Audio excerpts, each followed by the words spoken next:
Hey, what's going on, guys? Welcome back to another edition of Lisa Renee TV. If you have not yet subscribed to the channel, what are you waiting for? Make sure to subscribe today before you leave. If you do like what you see, make sure to thumbs up the video and to share on all your social media networks that you happen to be on at this time. Hello and happy Sunday, everyone. Welcome back. Hello. Yes, she has returned. Yes, indeed. All right. Well, okay. So let's get right back into this video. Well, right into this video, should I say. And by the way, I hope everybody's Sunday is as beautiful as mine. It is nice sunny day in Chicago. It's cold, but not as cold as I thought. So, yeah. it's going pretty well over here. Okay, so today I want to speak to you briefly about spiritual reboot.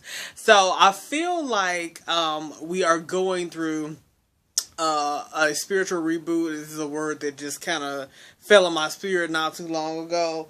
So I feel like 2018 is going to be all about spiritual purging and then cleansing and then renewing. So I feel like God is doing a work like in just so many people's lives. I know I talked a little bit about it in my first video of the year. But yeah, I definitely can feel it now. And it's so weird because like I'm like now a witness to it. Well, I can see it in my own life. So I'm seeing what's going on. I mean, I've had I know it's only February, but even the short 2 months of 2018, I've like seen a lot of spiritual cleansing and purging going on in my world, where like just with people, like people who I thought that I loved or I had a close relationship with, I've kind of sadly watch those people, go not in death, but, just, the death of whatever relationship we had. And that's really deep, and that could be a really, emotionally tragic thing for any one of us to go through. A lot of us have experienced that, and we are experiencing that now. And it cuts really deep, and a lot of times you are not ready to accept what God has done and his decision to remove this person from your world, especially if it was like a boyfriend, girlfriend, husband, or wife. You're not really sure about how you feel about that. Sometimes you're ready to go because you knew it was the right thing. Other times you're like, well, Lord, I really don't know how I feel about that because I don't know if I can live without this person, or I was in love with this person. At least I thought I was in love. I thought we were headed towards marriage, matrimony, kids, all that good stuff, and now they're gone. Now we're over and there's no more us. So now I am back to singledom, and I'm in pain, or I have these kids, and so now I'm a single mother or a single father, and it's a lot, and it really it changes your whole entire world. I mean, just like marriage changes one's world, so does suddenly being not married, or suddenly being single and out of a relationship. It changes your whole world too. And so people don't only experience mourning when someone dies, but they experience mourning when a relationship dies. And so you just have to take a little time for yourself to just kind of sit with the pain and acknowledge that it's there, and know that it's okay to acknowledge it, and know that God has already acknowledged your pain. He already knows that you are in pain. He is going to remove the pain from you. So, I mean, he's not, there to cause you pain purposely. This was not done maliciously by God. He's not doing it because he's malicious, but he is very benevolent and loving and sweet and kind, and he did that removal of that toxic person because they were doing damage to you. So the pain is only temporary, because a lot of times, like, we want what we want, and we really wanted this person because we felt like I really needed them here, or at least I like where we're going, even though I saw red flags and I knew they weren't really all that for me, but at least it was, imitating what I wanted. It was alright, it was decent, it wasn't the best, but it was something like what love was supposed to be, at least I think. Like, do you want that? And, God doesn't want that for you either. He's like, why do you want that, though? That's not my best for you. So why, if you my child, I don't want nothing less than the best for you. And because of that, I had to tell, the bae to go. Bae, get away. Like, it's not your bae. Like, at least he shouldn't be, or she shouldn't be. Like, you can do so much better, when you can do better than Bay, so just know if he removes your current Bay, from your life, he gonna send you a better one, somebody who's actually worth calling back, so, because he can do that, when he takes something from you, he's gonna give it back to you double, triple even, a lot of times, so, you're gonna get it, in the best ways, so it's gonna be great for you. So God is renewing lots of folks this year. And he's doing some big things in many lives. And lots of huge prayers are being answered finally. So a lot of you are praying for things like, I haven't gotten my car. I haven't gotten my husband. I haven't gotten anything, that I want. I want this house. I want it to be a certain size. Have so many bathrooms.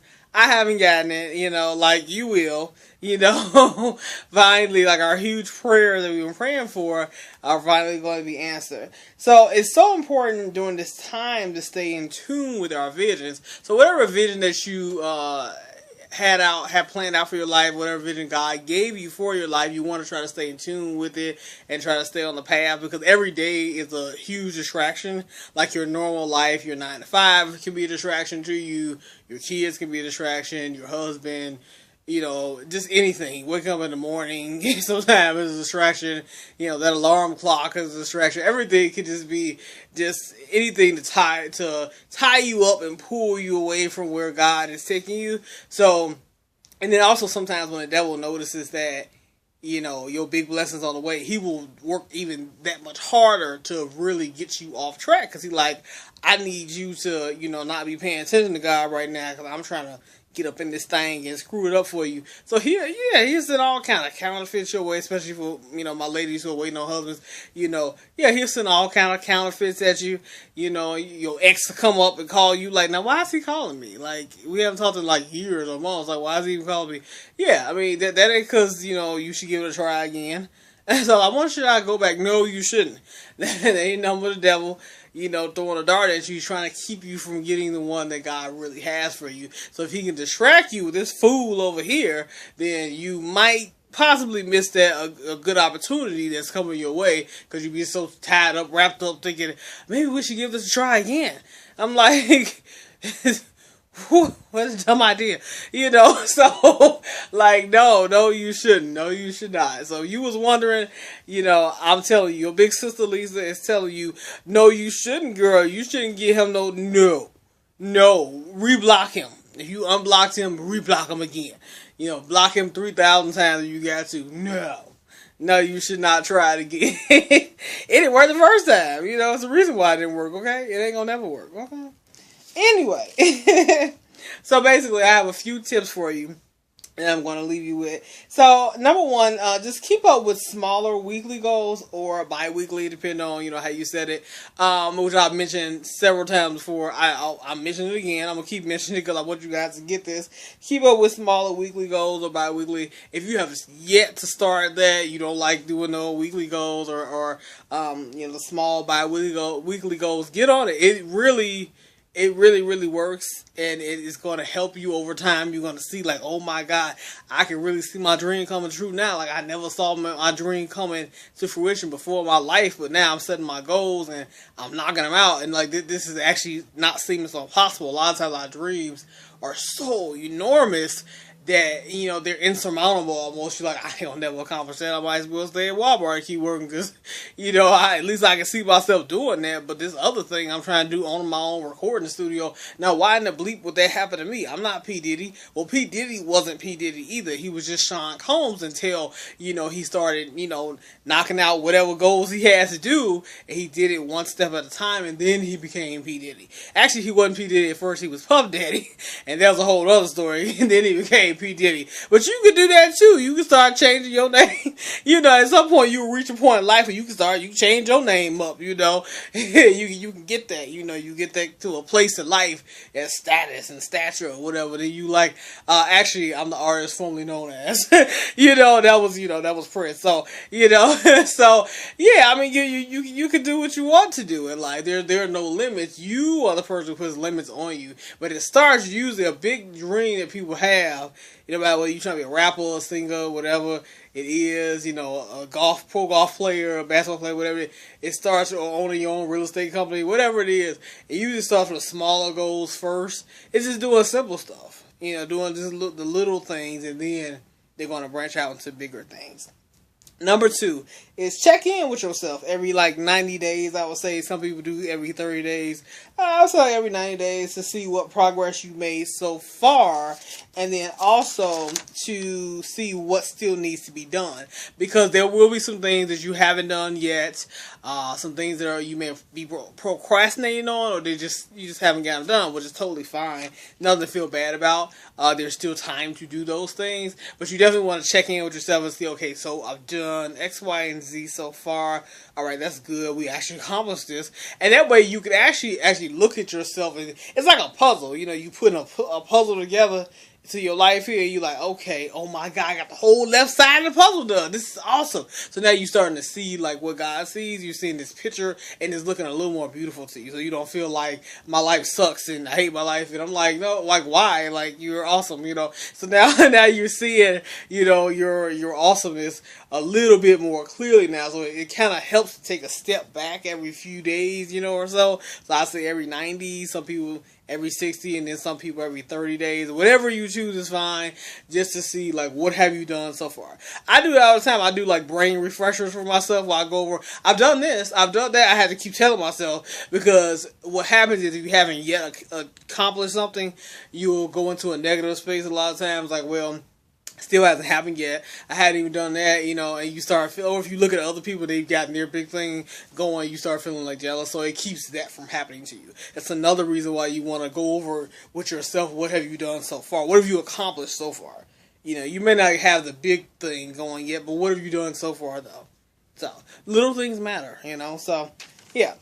And the last goal is tie up loose frayed ends as you go along. So these are like the smaller, more trivial goals that aren't as big a deal as main goals or ideas, but they are still a part of accomplishing and propelling the dream. So these are like smaller things that you like, kind of small things I mentioned earlier, where you like, okay, we haven't really done this yet. Okay, I need to get this done. So you, at some point, you know, you want to kind of tie up those loose ends that you haven't really paid much attention to. You kept kind of pushing them off on the back burner. So you kind of want to start wrapping those up. You know, these are usually the smaller deal things, but they still, they play some role in propelling you towards the future. So at this point, you want to start getting those done.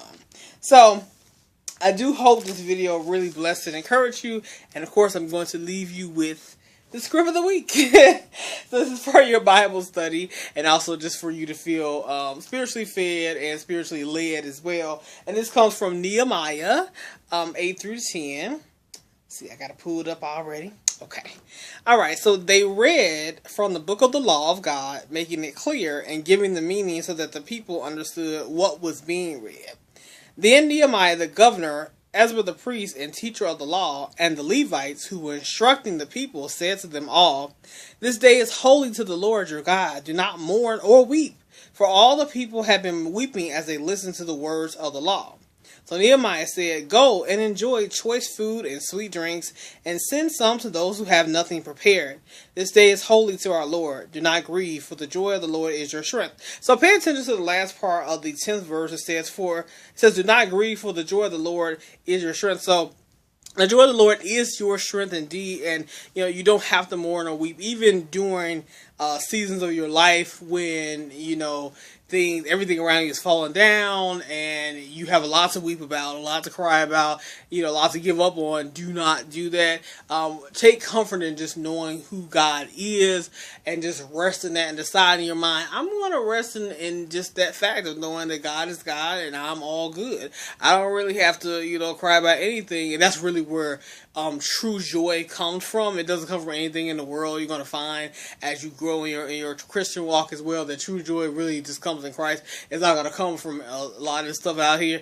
It's going to give you temporary joy, but it'll fade after a while, you know, and it's also superficial. So you want to find true joy and comfort just knowing I'm covered regardless, even when I'm having a dry season and there's nothing really coming up for me, you know, but weeds and dandelion. I'm still, God He can still send a rain shower when needed. Like, I'm okay. I'm going to be fine.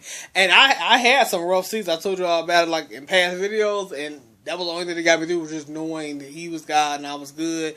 And I never went hungry. We never sat outside. Ain't never been cold. I ain't never had to ask nobody for 50 cents.